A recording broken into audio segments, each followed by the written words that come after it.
it's great to be up here. It's nice to see everybody, and I know it's going to get really, really kind of warm in here, so I'm going to take off my coat. And if you guys have questions as I'm going, just feel free, because this is just kind of an informal time. This is kind of cool. I don't usually get to talk to smaller crowds, but first I want to thank everybody for coming out and supporting the Reading Rockstars and the Texas Book Festival. It's a fantastic program. I got to go to a school for the program about 3 years ago, and I think probably every author who has done this can probably tell you it's just as neat for us, the authors, as it is for the kids. It's so cool. So it's a really great program, and I'm really glad that you guys could come out and support it. Just a little bit about me. I grew up in San Antonio. My Austin connection is that I went to UT back in the 80s, so I lived up here during the time that I was in college. Loved Austin. Of course, it's changed a little bit since then, but I still love Austin. It's a wonderful place. I love to get up here any chance I can. I always knew that I wanted to be a writer, and I don't know about you guys, but if you've ever had a teacher give you writing advice, teachers always tend to say, write about what you know. Have you ever heard that? Yeah, I did all the time, and I hated it because I didn't know anything. I never understood that. I didn't know anything exciting. I didn't want to write about what I knew. So instead, I started making stuff up. In fact, I still have the very first story I ever wrote. I was 13, and it was a story about this guy who dies, and he goes to heaven, and he has this conversation with an angel. My 8th grade teacher told me to send it off to see if I could get it published. And I was so excited. I had no idea how you got something published. I thought, books were just all written by dead people. I didn't know you could say like a regular person and write something. But I sent it off, and I waited for about 2 months, and I got this rejection note back at the end. It was very nice. The editor said, oh, this is great for somebody who's 13. Keep trying. You're going to get published someday, but we can't use this. Sorry. My mom had it framed. She was so excited.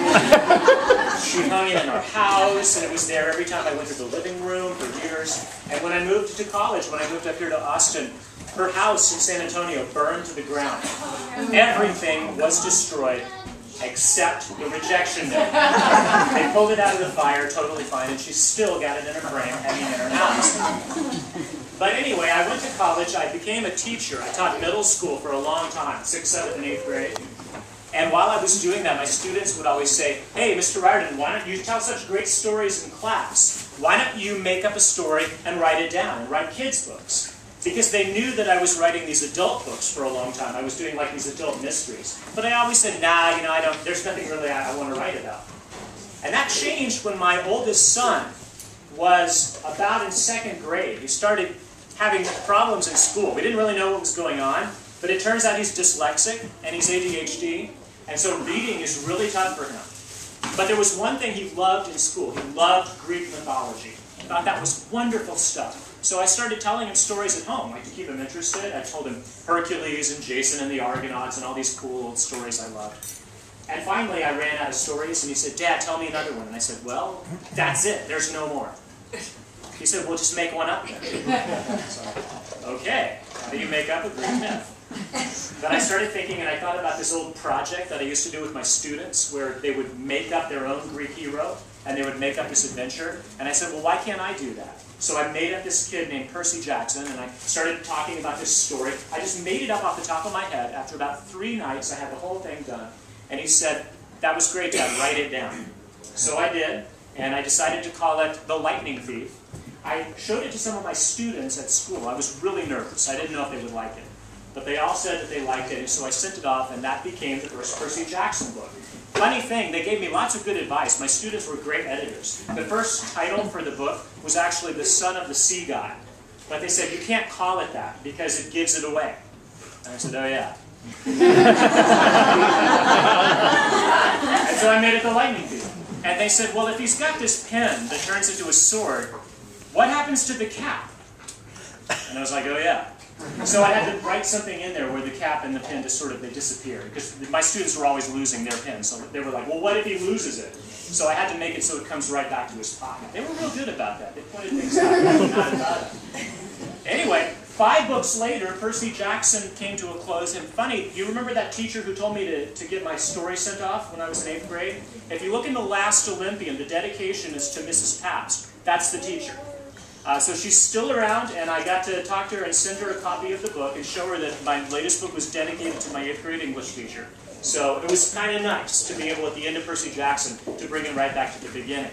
But you know, ideas are funny. They come from strange places. And I always learned to listen to the kids when I was a teacher, because kids have great ideas.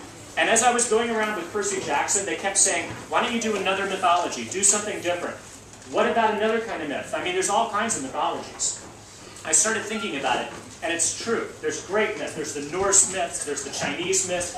Various African myths. There was one unit, though, that I used to do with my kids that was always their favorite. Egypt. And I started thinking, wouldn't it be cool if I could do something with ancient Egypt, like all the mummies and the pyramids? Because not many people like Egypt, but they don't know very much about the gods of Egypt. And the stories are every bit as cool as the Greek stories. So I started coming up with this idea for an Egyptian mythology series. And that became the Cain Chronicles. The Red Pyramid is the first book. That came out in May. I've had so much fun with that. My favorite thing I found out is that there really was something called the House of Life in ancient Egypt. It was the first school of magic. All the temples had a House of Life, and those priests were responsible for doing the spells, and summoning the gods, and conjuring the elements, and protecting the Pharaoh, and all of those cool things. And so I started thinking, what would it be like if that House of Life, that school for Egyptian magicians, was still around? And that's the premise behind the Red Pyramid. But the coolest news that I have for you is that, wow, I can't believe, is it just a month from today? Yeah, I think it is. A month from today, the new Camp Half-Blood series is coming out. The first book is called The Lost Hero. The name of the series is called The Heroes of Olympus. You're going to see all of your old friends from the Percy Jackson books again. You will also see a new cast of characters, a new bunch of demigods. And if any of you have read through The Last Olympian, I think, I'm not giving too much away if you haven't, but there's a prophecy at the end. And some of you have wondered, is it about that, the next series? And yes, it is. You'll find out what that prophecy means, what your old friends are up to, in just about 4 weeks. And the really cool news is, the launch event, the worldwide first day event, is going to happen at Book People here in town. They're going to do a live web streaming thing all across the nation. So we're going to have thousands and thousands of demigods from around the country tuning in to watch the festivities here in Austin. And I hope you guys can join me. It's going to be quite a party. Book People always puts on an amazing party. We're going to have a lot of fun with this. So, that's what's going on with me. And right now, I'm at home in San Antonio, and I have been furiously working because I'm trying to do 2 series at once. I'm doing The Heroes of Olympus and the Cain Chronicles. And I'm going back and forth. I'm trying to do one every 6 months. A Cain book, and then a Lost Hero book, and the Cain book, and then I'm going back and forth like that. So far, so good. I've almost finished Cain 2. It'll be out in May, and then I'll start working on the Heroes of Olympus 2, and that'll be out the following fall. So, keep your fingers crossed for me. I hope I'm able to pick up the pace. Do you guys have any questions? Anything that you're interested about? Because that's always the most fun thing for me, is hearing anything that you guys want to know. Yeah, go ahead. How many of the Heroes of Olympus are there going to be? Great question. There's going to be 5 in the Heroes of Olympus, just like the Percy Jackson series. There's a reason for that, but if I told you, I would have to give away too much. But I like 5. That's a good number. Now, having said that, the Cain Chronicles books are going to tend to be a little bit thicker books, and they're going to be more like, they're probably going to be 3 books in that series, because I think that will probably tell their story pretty well. But Heroes of Olympus will be another 5-book series. Any other questions? Yeah? In the Heroes of Olympus, is Percy and Annabelle and the rest of the crew going to be the same? Like, Percy going to be like 16, 17? Right. Are they the same age? Are they the same age? Yeah. Well, yes. I mean, it's not like years and years in the future. It picks up fairly soon after the Percy Jackson series. So yes, they're the same age. It's a few months later, and there is a new cast of characters that you're going to hear about. If you want a sneak peek, you can actually get on. I think it's it's camphalfblood.com. If you go to camphalfblood.com, it'll come up with a screen. It'll ask you for the password. Just type in "new hero," one word, "new hero." If you do that, you can read the first 2 chapters.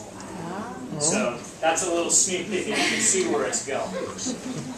All right, any questions? Yeah, go ahead. So are you gonna like have like one main or like a couple main characters for each book from the camp, and then switch off to another couple main characters in the Camp Fat Club series? Sort of, yeah. Again, I have to be careful because I don't want to, ruin anything for you. But I can say that it's going to alternate between different characters. There's 3 main characters in the new book, in The Lost Hero, that you're going to meet. And they're going to sort of tag team. They're going to take turns. It's not first person, like Percy, telling it in his voice. It's third person. So that was interesting to me too, because I'm returning to Percy's world, but it's a totally different perspective, which was neat for me. And I think it actually, it's funny. I didn't know if anybody would like it. I was really nervous. It's like, are they going to accept this because it's Percy's world, but it's not really a Percy book? But everybody who's read it, including my wife, my kids, my editor, everybody has said they like it better. So I don't know. I hope you guys like it that well too. We'll see. Yeah. The movie business going to make the Sea of Monsters movie? I haven't heard anything about another movie. I don't think so, because they haven't told me anything about it. And frankly, I'm not sure I could live through that experience again. That's okay.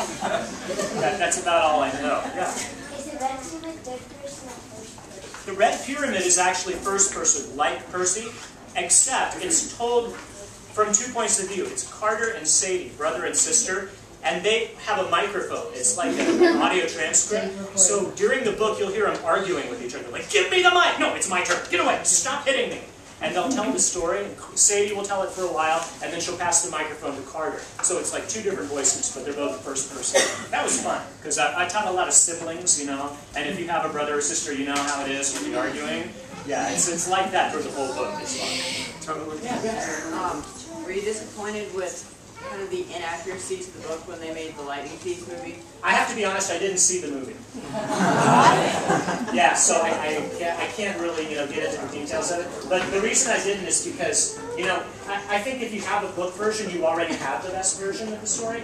I love movies, but I was afraid that if I saw the movie, it would always affect the way that I saw Percy, and I didn't want that to happen. I kind of wanted to keep my own image of what he looks like and what Camp Half-Blood looks like, so I just decided to stay away from it.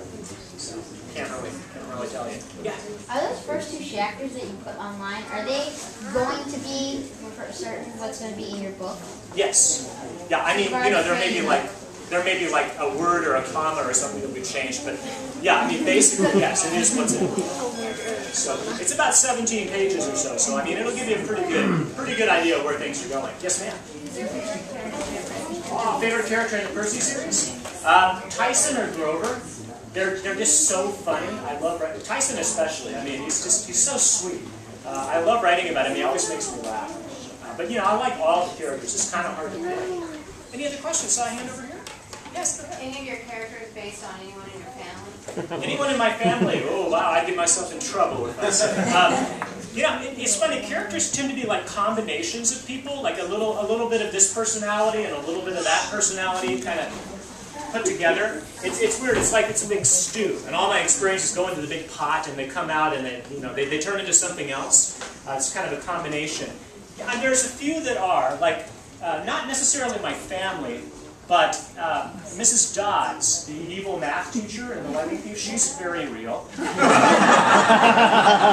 She is a former colleague of mine. And remember when I wrote the book, I was just doing it for my son. I mean, I didn't think it was going to be published. So I called her Mrs. Dodds. That's really her name. She really is a 6th grade pre-algebra teacher. She has this reputation for being really scary. So I just wrote her down and made her a monster. I thought it'd be funny. And then I forgot about it. The book came out, and I'm like, oh! Mrs. Dodds, I have a confession to make. I turned you into a monster and killed you. I'm sorry. But she's fine with it. All of her students are scared of her. She thinks it's great. She was out there, I understand, signing autographs. Yes, I am Mrs. Dodds. That's right. Mr. Bruner, the Latin teacher who's actually Chiron, he's also real. He's a real Latin teacher who used to teach at the school where I worked, and he left right after the book came out. I don't know if that's related, but yeah, go ahead. Which Percy Jackson book do you like the best out of the 5? My favorite Percy Jackson book It's really hard to say. I mean, I like them all for different reasons, and I kind of see it as one big story. So it's kind of hard to say, you know, do I like the beginning or the middle or the end? But I think if I had to pick one, I'd pick The Last Olympian. Just because it was so nice to be able to take all of this stuff and wrap it up and put it all together and have the big, you know, the battle scenes that I've been imagining for 5 years and tell what happens to Percy at the end. That was really cool. So that's probably my favorite. How did you think of the character? I don't know. Well, some of the characters, like the Greek mythology characters, I just started thinking, okay, if I was Ares, the god of war, in 21st century America, what would I look like? What would I wear? Where would I be? And I just said, okay, I would look like this big biker dude with a black leather jacket riding a Harley with a shotgun through Colorado. And it worked. I just put it in there. You know, where would I put the entrance to the underworld? Los Angeles. You know, it just I just did things as they came. The other characters, kind of combinations of students I've taught in the past, people I've known. But not, you know, nobody's like right out of real life, except for a few of the minor characters I mentioned. What about Percy? Percy himself, he's pretty much made up. I mean, he's a little bit like my son, because he's ADHD dyslexic too, and I wanted my son to have something he could relate to. He's got my son's personality, sort of. He's got my sense of humor, my voice, but I don't think I know anybody like Percy. I'm certainly not that brave. I mean, if I was in Percy's shoes, I wouldn't be like fighting monsters. I'd be the one hiding behind the bush, yelling, "Don't kill me!" So I'm not sure where he came from. Why did you make Percy live in New York? Well, my wife is from New York, so I knew New York City, and I go there a lot because that's where the publishing business is. So I thought that would be fun. Also, I just think New York is a really exciting city. It's kind of like where everything's happening. You know, it's this huge city where everything is possible. And I figured if I was a god, I would probably park my headquarters right over the Empire State Building. That would be the coolest place to be. So, yeah. And plus, I'd already kind of talked about Texas when I did my adult books. I did a ton of books set in San Antonio and Austin. So I kind of felt like I'd already done that. So I wanted to do something a little bit different. Out of all the gods, why did you choose Dionysus to be stuck at Camp Half-Blood? Yeah, you know, the god of wine as a camp counselor, terrible idea. But that's what made it funny. The idea that he would be grounded and he couldn't drink anymore and he had to drink Diet Coke. And he hates kids. You know, so there he is, he's a camp counselor. Shut up, kids, you know. He's drinking his Diet Coke. I found that funny. What can I say? Yeah.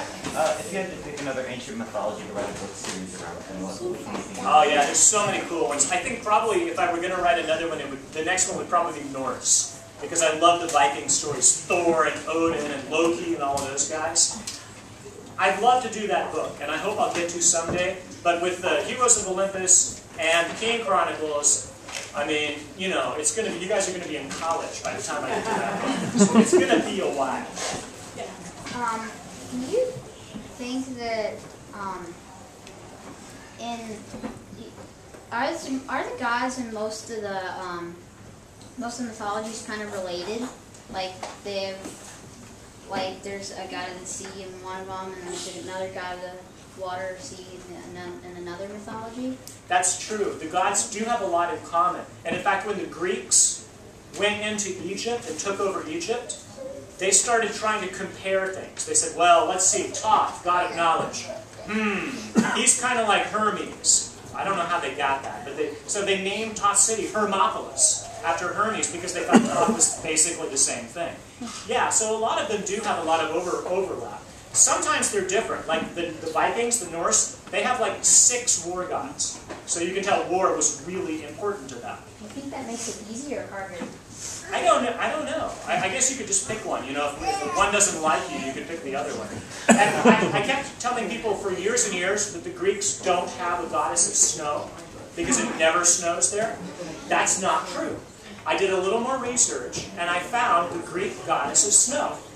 And you're going to meet her in The Lost Hero. I've never told anybody that yet, but you will. Stay tuned. In the Red Pyramid, you hear Sadie and Carter's uncle mentioned Douglas and having other gods are there. Yeah. That kind of made me wonder. Yeah, right. Good catch. Yeah, there's one point where they're sailing up the East River, and Carter and Sadie are talking about the Egyptian gods. And they say, well, we always live on the east side of a river. That's an Egyptian tradition. If you live on the east side, that's the side of the living. Nobody lives on the west bank except the dead. And Sadie's like, well, does that mean you can't go into Manhattan? And Amos, the uncle, says, Manhattan has other guys, other problems. We try to stay separate. And that's true, because I sort of see the Kane Chronicles, they exist in the same world as Percy. They just don't know about each other. Yeah, so maybe, one day they'll meet, and that would be something I would pay to see, but I don't know, that's down the line.